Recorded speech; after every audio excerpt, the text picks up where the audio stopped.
My name is Abhay Dandekar, and I share conversations with talented and interesting individuals linked to the global Indian and South Asian community. It's informal and informative, adding insights to our evolving cultural expressions, where each person can proudly say, "Trust me, I know what I'm doing." Hi everyone. On this episode of Trust Me, I Know What I'm Doing, a conversation with Matthew Spacey, founder of Magic Bus, and Will Straw, CEO of Prince's Trust International. Stay tuned.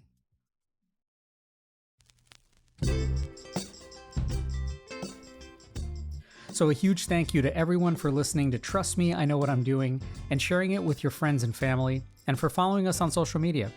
And again, if you're enjoying these conversations, please take a moment to submit a kind rating and review wherever you might be listening or watching, as it's truly appreciated.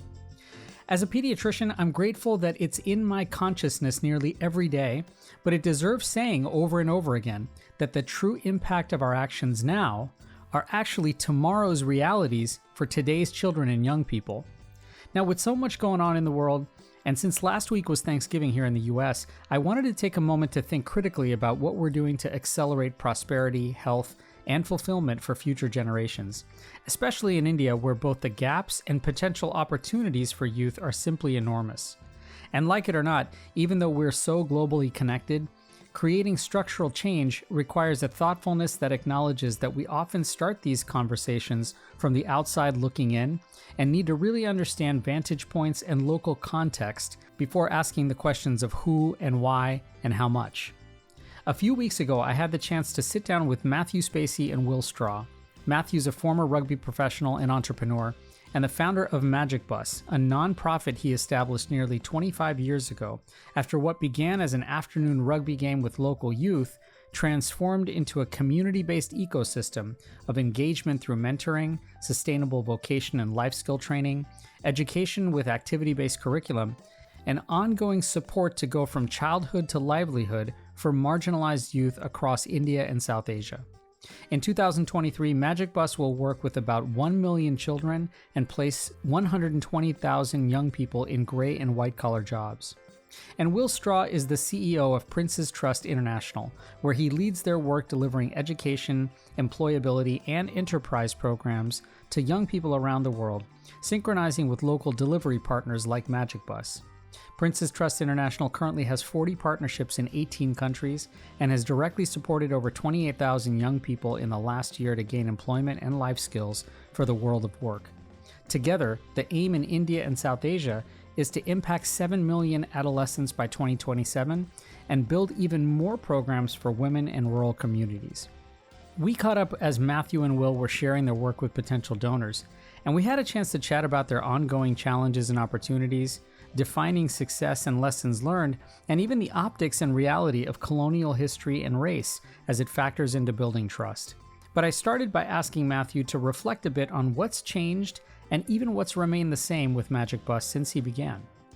Matthew, it's been nearly 25 years now since Magic Bus started with creating sort of an open door framework. And, I'm curious, especially for that open door for youth who were at least on the outside looking in. And in that time now, what's changed? And perhaps what hasn't changed about youth today who are perhaps still on the outside looking in? And perhaps what's changed about who and what they're looking at? Yeah, that's a really good first question. A lot has changed, of course, and principally and probably the size of the problem that we saw coming, so this wave is something, we've been looking at. Yeah. And today when you look at the demographic in India, right now you can look at it from two lenses. One is of complete horror and one is of complete optimism. Yeah. And there is still, I still think the jury's out. Obviously there's a sense from the perspective we look at it, this window we look through is of look at this amazing opportunity, and the time is now. I also believe, the sort of the macro environment as well, the politics, the society, the community we all live in are starting to recognize that we can't have so many angry, upset young people. Yeah. So you really do have to deal with this. It's very in everyone's good. So I think from the maths perspective, the numbers in that 25 years have shifted. to a point where we have to do something. The second piece, I think, in terms of aspirations and how young people are looking at this, technology has changed everything. You know, when I started Magic Bus, we didn't have mobile phones. Right. You know, I'd say now, you know, this is pretty well validated data, but pretty much now, even though we're dealing with, you know, extremely impoverished, you know, marginalized young people, they have access to technology.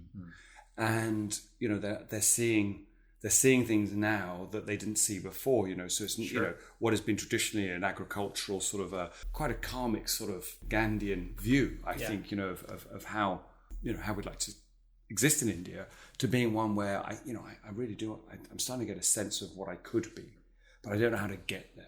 And then that's the good and the bad thing, isn't it? Yeah, and I appreciate that the access is just so democratized, right? I mean, there's access to education, there's access on your phones. Mobiles have sort of driven this, and we hope, of course, that access drives empathy. And so Will, I'm curious from that version, empathy being such a profound driver for this work, right? We have a shared humanity, and we appreciate the sort of like gaps in the divide.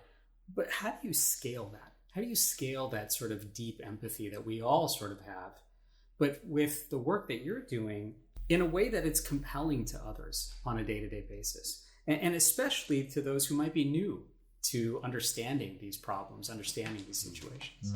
Well, I think it's worth going back as well and reflecting on Prince's Trust's history, founded in 1976 by King Charles, His Majesty, when he was Prince of Wales.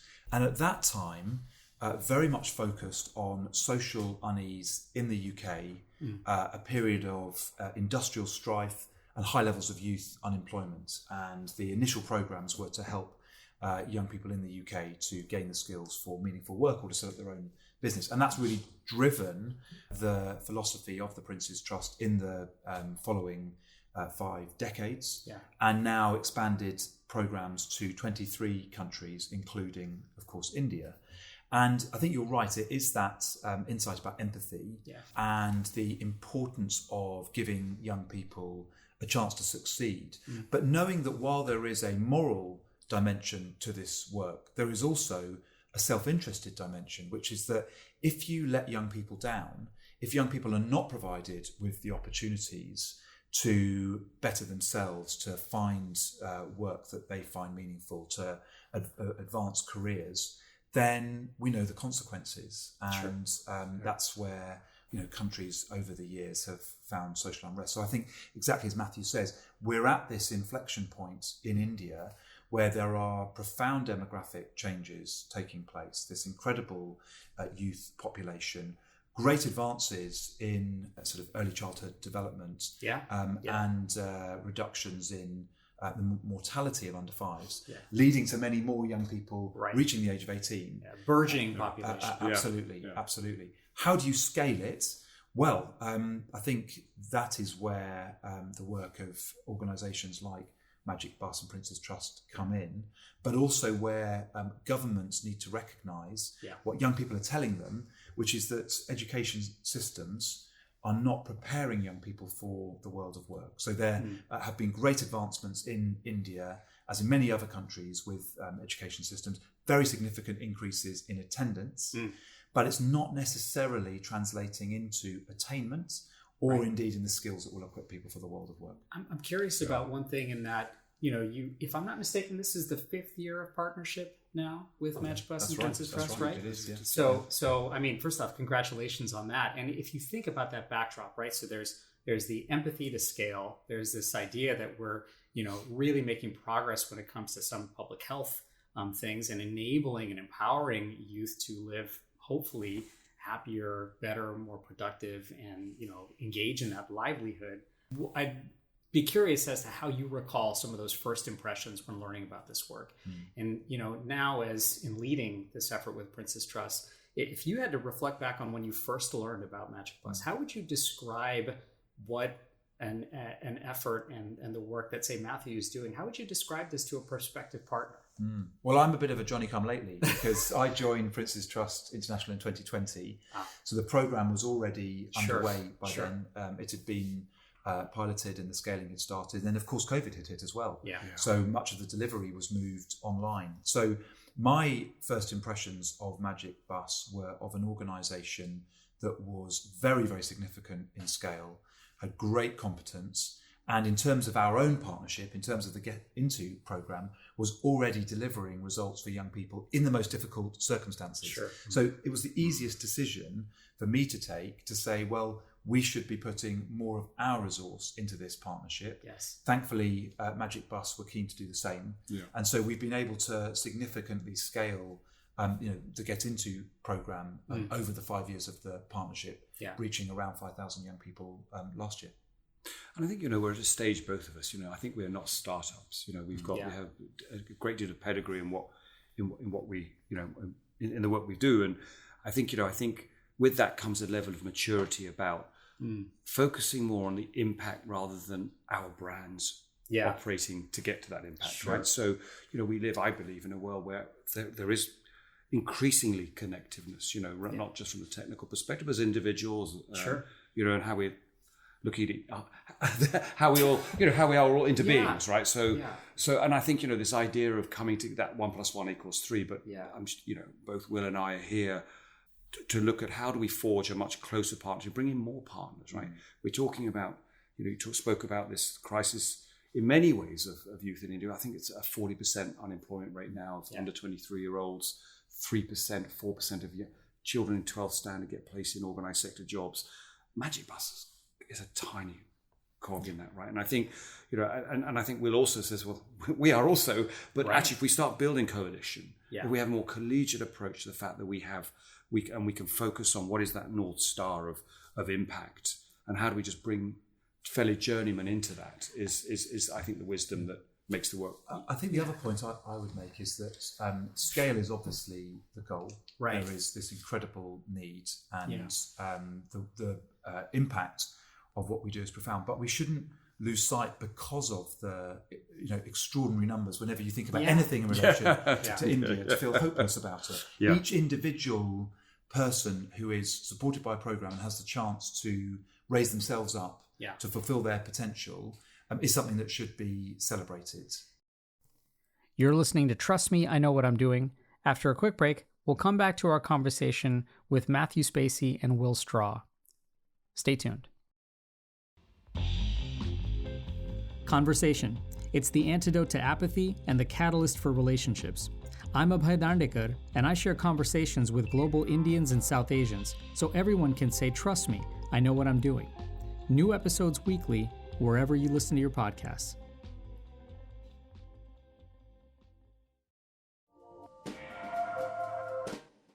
Hi, I'm Lily Singh, and you're listening to Trust Me, I Know What I'm Doing.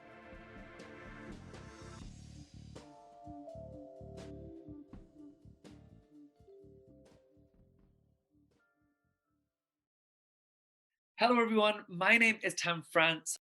Hi guys, I'm Ananya Pandey. Hi, my name is Richa Morjani, and you're listening to Trust Me, I Know What I'm Doing with Abhay Dandekar. Welcome back to Trust Me, I Know What I'm Doing. Let's rejoin our conversation now with Matthew Spacey, founder of Magic Bus, and Will Straw, CEO of Prince's Trust International. It's interesting. I mean, you both kind of touch on this, and it leads into this whole idea. I mean, this is arduous work. I mean, this is something that's iterative. You are incrementally trying to make advances, and the scale of this is really profound. And like many major large-scale issues, it can sometimes feel like you're trying to boil the ocean, or you're trying to count every grain of sand on the beach and not leave anything behind. So how do you, in doing work like this, in fact, define or even appreciate success? Again, with age, I think you kind of look, these are about nudges, and this is about sort of what, these are the small actions, as Will just referred to, right? And I think what we understand as well with those small actions, there is ripple, right? So you can now start, we work in communities now where someone has come successfully through a program, and it's a girl in a community, and she's a first-time organized sector worker, and the impact that has not just on her own family, but also through through that entire community. Some storytelling even. I'll tell you a story. There's a woman called Gulfsha from Delhi, who went on the Get Into program during the pandemic. She's from a disadvantaged setting. Parents had lost their jobs during COVID, and she went through the program, and then she got a job working in the insurance sector, being able to work from home. So this is to the digital skills point, that she was given a laptop and connectivity, and she was able to work from home, and she has trebled her family's income through her role. She's been able to get the fees to put siblings through their education, and she was awarded the Prince's Trust Global Young Achiever of the War for 2022. So there is an example, and there are many more.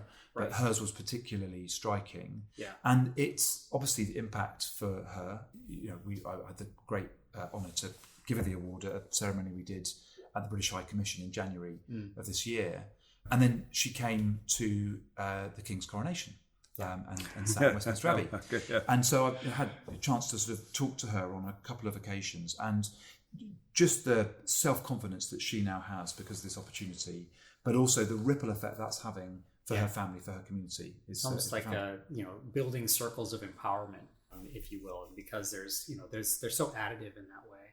We struggle with this in medicine a lot. I mean, as a pediatrician, people come to my office to see me, and there's a toughness to that because you're not necessarily meeting people where they are. And in going through this, I really admire the place-based success of some of these programs. Particularly of what's going on with Magic Bus. But, for both of you, what does meeting youth where they are mean? And especially as it pertains to the who and the how in 2023? Well, I think these programs will only work if they are shaped by young people, responsive to young people, and help young people to achieve the outcomes that they want. Right. And so there's a lot of listening. There has to be because there are plenty of youth programs around the world that we come across from time to time, which are very well-meaning, but they are struggling to retain the young people. They're struggling to get the young people to complete the programs and get the outcomes that will help propel them, because for one reason or another, they haven't listened to the young people. So it's absolutely essential that these programs are constantly being iterated. And of course, that means being place-based. That you can pay a small stipend to help a young person with the transport costs and the food costs to join the program. But ultimately, if you're not in their community, then it's not going to help them. Yeah, and I think just to build on that as well, so the context of Magic Bus has always been around sort of the intervention has always tried to make it as relevant as possible to young people, and our vehicle is sport. And there's this sort of coined phrase now, which is about using sport for development so this idea that if you close your eyes in a village, any young person will gravitate towards that ball because young people love to play. And then how do you use that opportunity to to then... It's almost an accelerator for relationship development. Absolutely. So it's the relevance of that. But also I think, and this is where I think our relationship has really resonated the most. It's once you've created that environment where you have a young person listening and feeling, and they're participating, it's a safe place physically, emotionally, etc.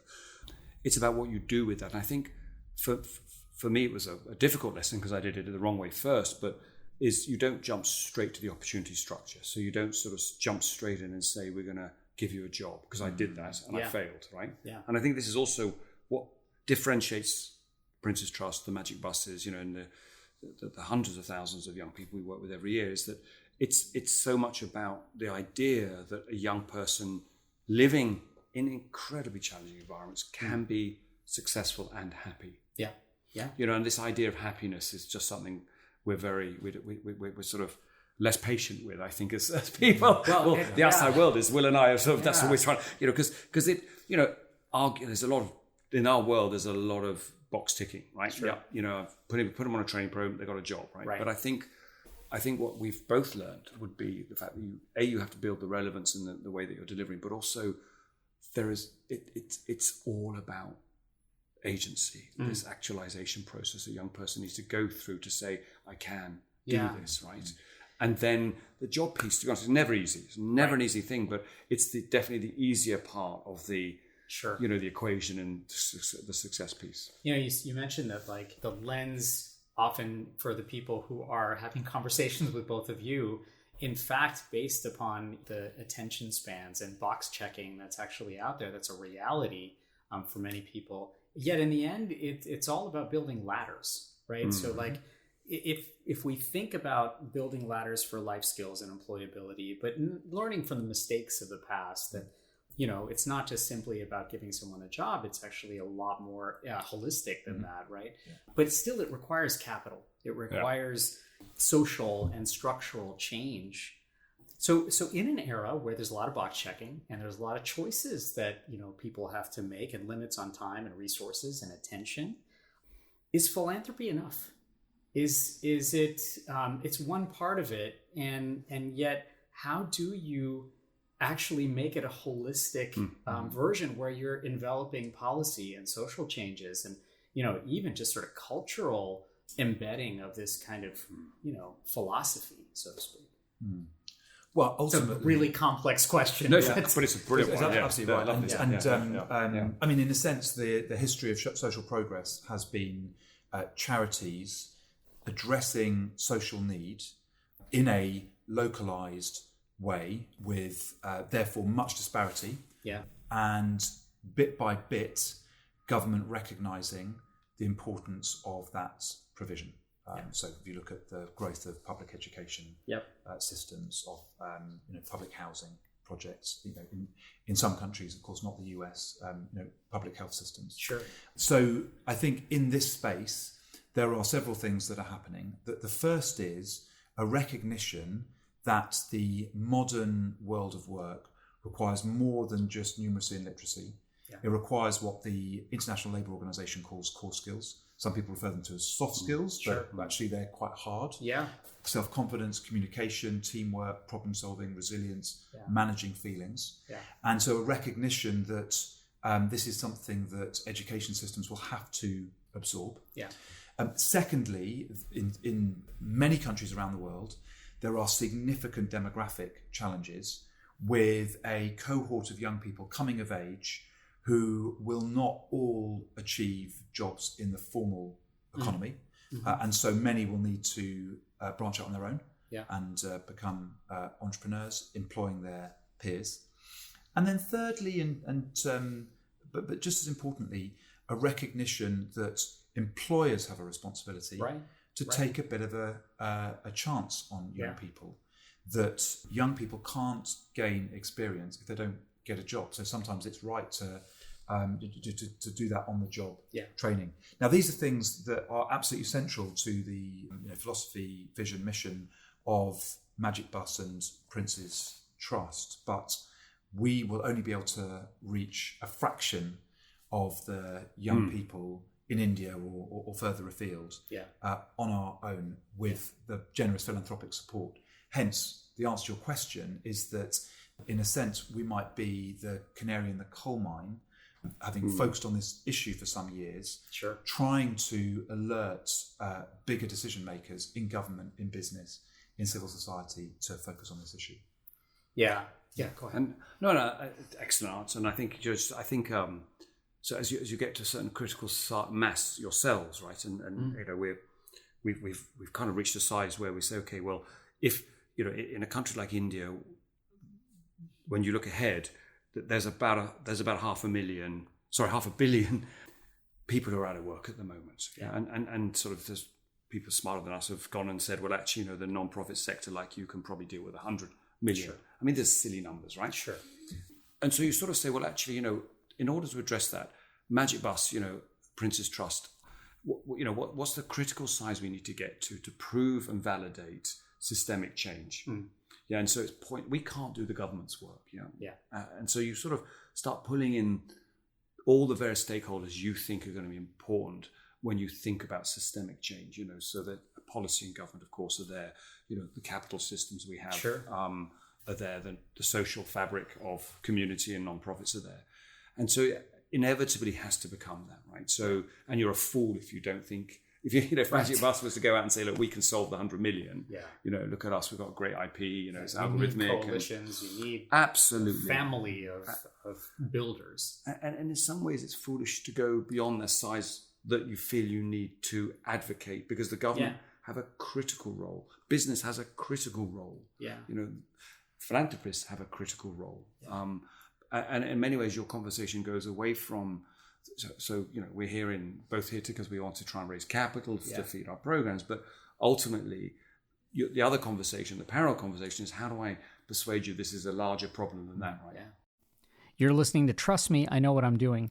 After a quick break, we'll come back to our conversation with Matthew Spacey and Will Straw. Stay tuned. Every story told is a lesson learned, and every lesson learned is a story waiting to be told. I'm Abhay Dandekar, and I share conversations with global Indians and South Asians so everyone can say, trust me, I know what I'm doing. New episodes weekly, wherever you listen to your podcasts.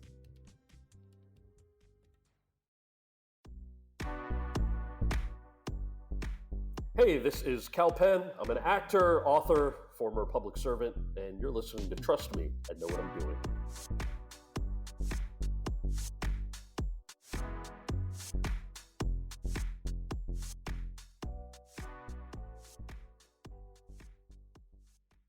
Hi there, I'm Abhay Dandekar, and you're listening to Trust Me, I Know What I'm Doing. Let's rejoin our conversation now with Matthew Spacey, founder of Magic Bus, and Will Straw, CEO of Prince's Trust International. And you think about that exact sort of juxtaposition, right? I mean, you both are here, hopefully to raise awareness and raise capital, but then there's also a very important local conversation that happens at each and every one of these areas where youth are, where vulnerable populations are. When you think about the conversations you're having, I know the answer to this, but why should a global community find connection with empowering youth, women, other vulnerable populations in India and South Asia? I mean, we have plenty of priorities to try and deal with in across the globe, but why should that connection in fact be important? There's a perhaps a bit trite saying that young people are the future. Yeah. I mean, it is literally true. Yeah. And so obviously we take issues like climate change incredibly seriously because of their long-term impacts. But the futures of young people is at least as important. And to our point earlier on, if young people do not have the opportunity to further themselves, to build their own futures, to succeed, then we are storing up huge issues for ourselves. So there is that moral dimension, but there's also an element of self-interest. And of course, if you look at where the young people are, then it's very, very predominantly in India, in sub-Saharan Africa. That's where the population growth is. And I won't add much more to other than say, look what's kicking off right now, right around the world. Yeah. And if you can't have communities that are struggling in the manner that they are, and it not have a global impact, right? So as Will said, it's if you look at even from the basis of self-interest, this is going to start. And I'd love to think though that as I certainly see this new energy emerging. Of understanding our interconnectedness, right, with nature, with ourselves, and just this idea that actually, when you sneeze here, there's an impact there, and vice versa, right? And so, but it is, it is hopefully more deep rooted in the fact that it kind of reflects on us where have you got to where, even though it's in India or in parts of Africa or wherever, right, that I don't care anymore. Right. Yeah. And I think there is a sense of reflection around that at the moment. Yeah, and there's almost I care, but I don't care. I have a futility about this sometimes, and that can go for so many different issues, whether it's climate or conflicts that are happening, poverty. And yet the optimism that we also have is important, because by definition we're hopefully optimistic about our youth, and we continue to have that kind of feel. When you talk to people who are new to this work, they're newly learning about the work of Prince's Trust, or newly learning about the work of Magic Bus, what do you find that they're most surprised by? you find that they're most surprised by, and perhaps, what are both of you continually surprised by when you have these conversations? I think the proportion of youth unemployment is always a surprise to people. Just the sheer numbers. Just the sheer numbers. Yeah. And, particularly if they are in the United States or United Kingdom, where thankfully youth unemployment is low, not as low as it could be, right, but is low. And there are other issues, of course. But when you look at I think Matthew mentioned the 23% of young people in 40% under 23, yeah. 40% under 23, yeah. And similar proportions in sub-Saharan Africa, in the Middle East, and so on. That I think wakes people up. And if you think about how you would feel if that were your child, absolutely, I think that is probably the most surprising, almost jarring to some degree, And I think also that what I increasingly hear is, I think when people take the time to understand, of course, the problem, but I think there are also some really good solutions as well. Yeah. And I think this is what, so I'd be as bold as to say, if you give us $200, there's an 85% chance that the child we just talked about will get a job that will move him from poverty or her from poverty. And that's quite a magical thing, right? So it's not like there's no solution. So there's an opportunity here for you to engage. We're giving you that, we're gifting you that, if you like, and so it's not a helpless situation. Right. I want to be sensitive to this, but it's a question that I've grappled with. And I have to be honest, I even grappled with this in thinking about the conversation with both of you. We share this incredible passion for helping youth. And yet being sensitive to that idea of the outside looking in and what you're looking in at and who you are as on the outside. There's a history, an undeniable history of the past, whether it's colonialism or race or power and equity, that's surely part of this conversation and totally builds a role, or builds, it has a major role in building trust. How do you bridge some of these previous realities with the conversation about building trust in 2023 with the work that you do? So I think I'll answer the big elephant first, right? Because we're talking about imperialism and colonialism and white saviorism, and then you're sitting with two English people talking about India. That is very true. Your audience is going, what the hell, Kiowa. So I think, and I think, of course, it's there, right? So and it has had a profound impact on, I think personally, on how the India story's played out, and what happened in the past. Magic Bus, I founded it. I happen to be a Brit landing in India. The organization is a wholly Indian organization, the CEO, the board. It, sometimes it does take the different context. I'd say to, when you sort of land somewhere and you say, actually, well, why is it like this? Yeah. But you build a highly, indigenous contextual organization. And I think that's the beauty of it, right? Because we are where we are. And what we've understood is that organizations like Will's, Prince's Trust, they've been doing work for 25 years before we even came on the scene, right? So there's a legacy there of the IP, the sort of what works with young people that I think we've been able to pick up. So you get the beauty of having that we have 3,000 staff in India, probably another 3,000 semi-employed. So we're wholly Indian, right? And I think it's, and more we understand when you talk about entrepreneurism, or you're talking about, it all has to be contextual to what you talk about and even the language you talk in. Right? Sure. But that doesn't mean that there aren't great things out there that you can fast track that process, because we need to fast track it. So and build community, by the way, too. And from Prince's Trust's point of view, we have programs in 23 countries, but we work exclusively with local partners in those countries. So we work with Magic Bus because they're an Indian organisation, not because they were set up by another Brit, but because they are an Indian organisation that over the 20 years before we started partnering, of course, had built these incredibly deep links into communities. And so we don't, as Prince's Trust International, even set up country offices. We think that's a waste of our donors' funding, because we can work with local partners. Yeah, that's a great thing. One last, thought. I'm curious for both of you. What have you personally learned from the work you do, but particularly from the youth that the Prince's Trust and Magic Bus serve? I think for me, it's the incredible ingenuity of young people. It goes back to this sort of central philosophy for our work, which is about providing young people with a hand up, not a handout, and it's how young people take those opportunities. So if I think about my conversation with Gulfsha, if I think about some of the other young people from India or wherever it is around the world, and how they have taken the opportunity presented to them, whether that's through a Get Into program with a job, or through our entrepreneurship program, setting up their own business. It's how they've gripped these opportunities. Sure. And shown how worthwhile the investment is.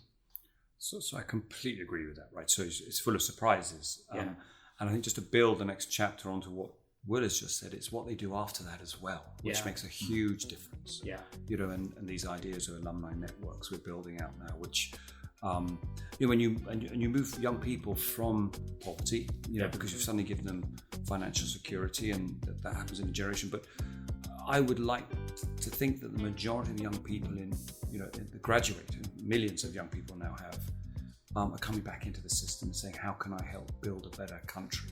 How can I be part of this? Yeah. How can I change that environment that I've come from?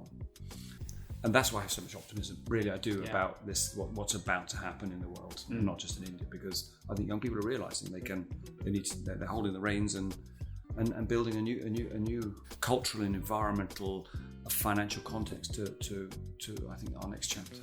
I think that prospect and the learnings it's providing for everyone involved are so rich, and definitely give us a lot of hope. Will Straw, Matthew Spacey, thank you so much for joining us. This was a real treat, and congratulations on the work and for what's to come. Thank you. Thank you very much.